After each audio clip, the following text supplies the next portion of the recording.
மீசா time நேர்களை அன்போடு வரவேற்றுக் கொள்கிறோம்.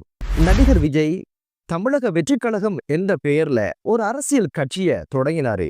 2024ஆம் ஆண்டு பிப்ரவரி மாதம் 2ஆம் தேதி இந்த கட்சியை ஆரம்பித்து 2026ஆம் ஆண்டு சட்டமன்ற தேர்தலில் களம் காண்பதற்காக பல்வேறு இடங்கள்ல தனது அரசியல் கொள்கைகளை பரப்புரை செய்வதற்கான பல்வேறு கூட்டங்கள்ல ஏற்பாடு செய்து வந்தாரு. இந்த பின்னணியில 27ஆம் தேதி 2 கூட்டங்களுக்கான ஏற்பாடுகளை அவருடைய கட்சி ஊழியர்கள் செய்து வச்சாங்க. அதுல ஒன்று கரூர் பிரதேசத்துல ஏற்பாடு செய்யப்பட்ட இந்த பரப்புரை கூட்டம்தான். அதுதான் மிகப்பெரிய ஒரு சோகத்துல முடிஞ்சிருந்ததை பார்க்க முடிந்தது. இந்த கூட்டத்துல சன நெரிசலின் காரணமாக 39 பேர் இறந்த சம்பவம் முழு இந்தியாவை மட்டுமல்ல முழு உலகையுமே ஒரு கணம் சோகத்துல ஆழ்த்தி இருந்தது. இதுல கிட்டத்தட்ட 5 சிறுவர்கள் 5 சிறுமிகள் என்று 10 குழந்தைகள் இறந்திருப்பது என்பது மிகப்பெரிய சோகத்துல அனைவரையும் ஆழ்த்தி இருந்ததை பார்க்க முடிந்தது. 80க்கும் அதிகமானவங்க படுகாயமடைந்து வைத்தியசாலையில அனுமதிக்கப்பட்டு சிகிச்சை பெற்று வருவதாக சொல்லப்படுவதோட அதுல சில பேருடைய நிலைமைகள் கவலைக்கிடமாக இருப்பதாகவும் வைத்தியசாலை வட்டாரங்கள் செய்தி சொல்வதையும் பார்க்க முடிந்தது. தமிழக அரசு என்ன பண்ணிருக்கு அப்படின்னு பாத்தீங்கன்னா, இறந்தவர்களுடைய குடும்பங்களுக்கு 10 லட்சம் ரூபாய் நட்டஈடு கொடுப்பதாகவும் அதே போல காயப்பட்டவங்களுடைய குடும்பத்திற்கு 1 லட்சம் ரூபாய் நட்டஈடு கொடுப்பதாகவும் அறிவிச்சதோட இந்த குறித்த சம்பவம் குறித்து சுயாதீனமான ஒரு விசாரணை வேண்டும் என்பதனால ஓய்வு பெற்ற நீதிபதி அருணா ஜெகதீசன் அவங்களுடைய தலைமையில ஒரு குழுவை நியமிச்சு விசாரணைகளை ஆரம்பிச்சிருக்கிறாங்க. அதே சந்தர்ப்பத்துல குறித்த பிரதேசத்துக்கு பொறுப்பான போலீசார் விஜயுடைய கட்சியினுடைய மிக முக்கியமான 4 உறுப்பினர்களுக்கு எதிராக 4 செக்ஷன்ல வழக்கு தாக்கலும் செய்திருப்பதான செய்திகளும் பார்க்க முடிந்தது. இங்க ஊர்ந்து கவனிக்கப்பட வேண்டிய விஷயம் என்ன அப்படின்னு பாத்தீங்கன்னா, விஜய் தரப்புல ஒரு மனு தாக்கலை சென்னை உச்ச நீதிமன்றத்துல தாக்கல் செய்யறாங்க. அதுல அவங்க வேண்டிக் கொண்ட விஷயம் என்ன அப்படின்னு பாத்தீங்கன்னா, பாரபட்சம் இல்லாமல் விஜயனுடைய அரசியல் கூட்டங்களுக்கான பரப்புரை சார்ந்த நிகழ்வுகளுக்கான அனுமதியை தரணும் அப்படின்ற ஒரு விஷயத்தை தான் அவங்க கோடிட்டு அந்த மனுவில் குறிப்பிட்டிருந்தாங்க. இது குறித்த விசாரணைகள் சென்னை உச்ச நீதிமன்றத்துல இடம்பெறும் போது போலீசார் கடந்த காலங்கள்ல விஜயனுடைய பரப்புரைகள்ல அவரோட ரசிகர்கள் என்னையெல்லாம் பண்ணினாங்க அப்படின்னு ஒரு விஷயத்த வீடியோ காணொலியாக கொடுத்திருந்தாங்க. இவை அனைத்தையும் பார்த்த நீதிபதி என்ன சொன்னாங்க அப்படின்னு கேட்டீங்கன்னா, பொதுவாக அனைத்து கட்சிகளுக்கும் பொருத்தமான முறையில பரப்புரைகளுக்கான நிகழ்ச்சிகள் நடக்கின்ற அந்த திட்டங்களுக்கு முறையான ஒரு அணுகுமுறையை ஒரு முறையான செயற்திட்டத்தை போலீசார் வழங்க வேண்டும் என்ற ஒரு விஷயத்தை பரிந்துரையாக சொன்னது மட்டுமல்ல, கர்ப்பிணி தாய்மார்கள் மாற்றுத்திறனாளிகள் வராமல் இருப்பதற்கான ஏற்பாடை விஜய் செய்ய வேண்டும் அப்படின்ற ஒரு விஷயத்தையும் பரிந்துரையாக சொன்னது மட்டுமல்ல, தனது கட்சிக்காரர்களை ரசிகர்களை கட்டுப்படுத்துகின்ற பொறுப்பு அதனுடைய தலைவருக்கு உண்டு என்ற ஒரு விஷயத்தையும் நீதிமன்றம் சொல்லி இருந்ததை பார்க்க முடிந்தது. உண்மையில இங்கு விமர்சிக்கப்படுகின்ற விஷயங்கள் என்ன, கேள்விகளாக முன்வைக்கப்படுகின்ற விஷயங்கள் என்ன அப்படின்னு பாத்தீங்கன்னா, குறித்த இடத்திலே 10,000 பேர் சேர்வதற்கான இடமாக கருதப்பட்டு அந்த இடத்துக்கான அனுமதி போலீசார் வழங்கியதாக சொல்லப்படுது. ஆனா மக்கள் திரள் 10,000ஆக இல்ல, கிட்டத்தட்ட 27,000 தொடக்கம் 50,000 வரையிலான மக்கள் அங்கு குழும்பி இருந்தாங்கன்ற ஒரு விஷயம் சொல்லப்படுது. அப்படியாக இருந்தா இதுக்கு யார் பொறுப்பு?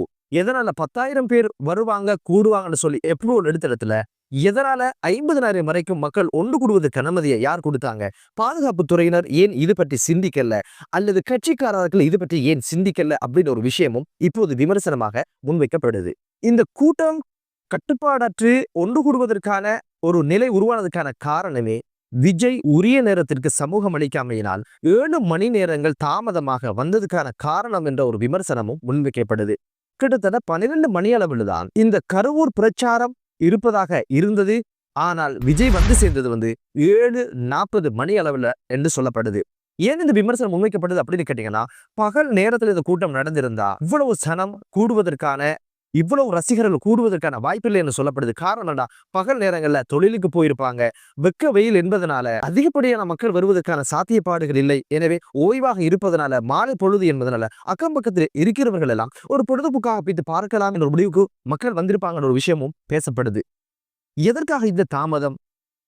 11 மணியில இருந்து மக்கள் வெக்க வெயில்ல குழந்தைகளோட இப்படி விஜய்க்காக காத்திருந்தவர்களை எதற்காக 7 மணித்தியாலங்கள் விஜய் வருவதற்கான டிலே ஆனது என்பது உண்மையிலே அங்கீகரிக்கப்பட முடியாத ஒன்று. எதற்காக மக்களை வெயில நிக்க வச்சிங்க, அவ்வளவு தூரம் ஏன் டிலே ஆனீங்க, ஏன் இது பற்றி சிந்திக்கல பல்வேறு விமர்சனங்கள் இப்போது முன்வைக்கப்படுவதை பார்க்க முடியுது. இந்த இடத்தை பொறுத்த வகையில ஒரு நேரான பாதை, இரு மருங்குகளில் இருந்த ரசிகர்களும் கட்சி தொண்டர்களும் விஜயை பார்க்கணும் அப்படின்னு குழுமி நின்ற ஒரு விஷயம் இங்க ஒரு சிக்கலுக்குரிய விடயமாக பார்க்கப்படுது.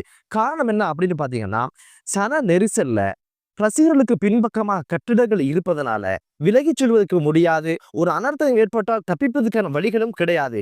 பாதை முழுவதுமாக பாதை ஓரங்களாக மக்கள் திரண்டு இருப்பதனால இவர்கள் விலகிச் செல்வதற்கும் கலைந்து செல்வதற்குமான எந்த ஏற்பாடும் அங்கு இல்லை என்ற ஒரு விஷயம் பேசப்படுது.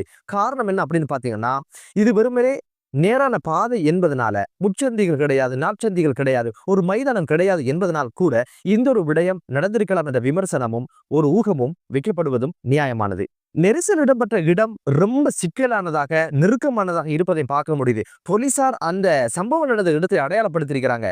ஒரு இடம் 40க்கு 60, மற்ற இடம் 30க்கு 60 என்ற ஒரு அடையாளத்தை வச்சிருக்கிறாங்க. எனவே இந்த ஒரு விஷயம் குறித்து கட்சி ஆதரவாளர்கள் முன்கூட்டியே இது பற்றி ஒரு திட்டமிடலை இட்டிருக்க வேண்டும் என்பதுதான் இப்போது பரவலாக முன்வைக்கப்படுகின்ற விமர்சனம். நடிகர் விஜய் தரப்புல என்ன சொல்லப்படுது அப்படின்னு கேட்டீங்கன்னா, நாங்க கேட்ட இடத்தை இவங்க தரல, எனவே அவங்க தந்த இடத்துலதான் நாங்க இந்த கூட்டத்தை நடத்த வேண்டி வந்தது. அதை தந்திருந்தா அது இடம் விசாலமானதாக இருந்திருக்கும், இது போன்ற அனர்த்தங்கள் நடப்பதற்கான வாய்ப்பில்லை அப்படின்னு சொல்லி போலீசார் மீது குற்றச்சாட்டுக்களை வைக்கிறதையும் பார்க்க முடியுது.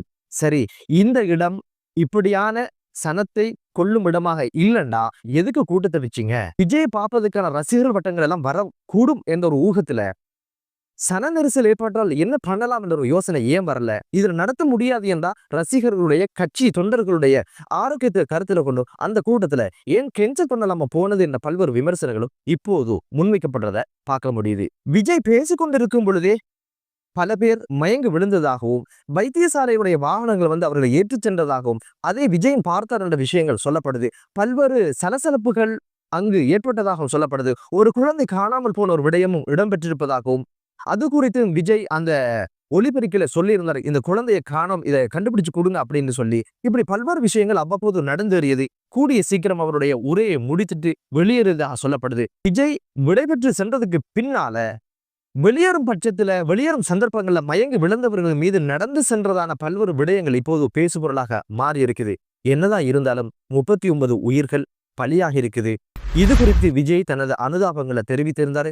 ரொம்ப மன அழுத்தத்திலும், மனச்சோர்விலும், மனவேதனையிலும், சொல்லனா துயரத்திலும் இருக்கிறேன். எனவே இந்த குடும்பங்களுக்கு ஆழ்ந்த இரங்கலை தெரிவித்துக் கொள்கிறேன் என்ற விஷயத்தை சொல்லியிருந்தாரு.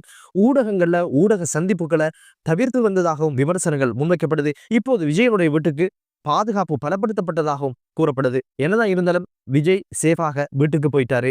ஆனா என்ன, ஆசையோட ஓடி போன அவரோட ரசிகர்கள் காத்திருந்தவர்களுக்கு கிடைச்சது என்ன அப்படின்னு கேட்டீங்கன்னா, இறப்பு என்ற செய்தி மட்டும்தான். இப்போது அந்த பிரதேசம் மரண ஓலங்கள் நிறைந்த வீடுகளாக, ஊராக இருப்பதை பார்க்க முடியுது. என்னதான் இருந்தாலும் இந்தியாவுடைய கலாச்சாரம், என்னதான் தொழில்நுட்பத்தில் வளர்ந்தாலும், கல்வி மட்டங்கள் உயர்ந்தாலும், சாமி வந்தாலும் சாவு, சாதனையாளன் வந்தாலும் சாவு, நடிகர் வந்தாலும் சாவு, இப்படின்ற ஒரு நிலையில் தான் இவர்களுடைய வாழ்க்கை வட்டம் இருக்கிறத பார்க்க முடியுது. எனவே சினிமாவை பார்த்தீங்களா, ரசிச்சீங்களா, வாக்களிச்சீங்களா, ஓரமா உட்கார்ந்தீங்களா, குடும்பத்தை பார்த்தீங்களா அப்படின்ற ஒரு வாழ்க்கை மட்டும்தான் யதார்த்தமானதாக இருக்கும் என்பது பொருத்தமாக இருக்கும். எனவே இன்னொரு விடயத்தில் எதிர்வரும் காலங்களில் இது ஒரு சிறந்த பாடமாக எடுத்து இந்திய பிரஜைகள் பயணிப்பார்கள் என்று நினைக்கிறோம். உயிர் பிரிந்த குடும்பங்களுக்கு இறைவன் ஆறுதலை கொடுக்கட்டும் என்று கூறி, இதுபோன்ற அசம்பாவிதங்கள் நடக்காமல் அவதானமாக இருப்பதற்கு அனைவரும் ஒத்துழைக்க வேண்டும் என்ற ஒரு பிரார்த்தனையோடு மற்றொரு காணொளியிலே உங்கள் அனைவரையும் சந்திக்கும் வரை விடைபெறுகிறேன். நன்றி.